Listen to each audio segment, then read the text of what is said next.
বাড়ির পাশেই হচ্ছিল চড়কের মেলা, আর সন্ধ্যার থেকেই ছেলে বায়না ধরেছিল মেলায় যাওয়ার জন্য।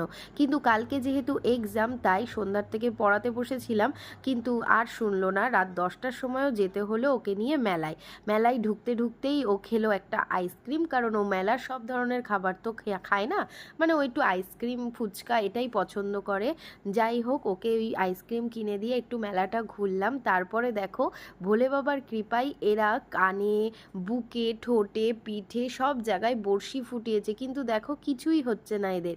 এই যে ভোলে বাবা, কত কৃপা বলো তো। সবাই বলে ঠাকুর নেই, মানে অনেকেই বিশ্বাস করে যে ঠাকুর নেই, আবার অনেকে বিশ্বাস করে না ভগবান আছে।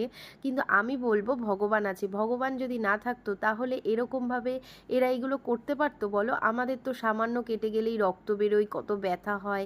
আর এরা দেখো ঠাকুরের নামে রয়েছে বলে এদের কিছুই হচ্ছে না। যাই হোক, তারপরে ওই মেলার থেকেই একটা এগরোল কিনলাম।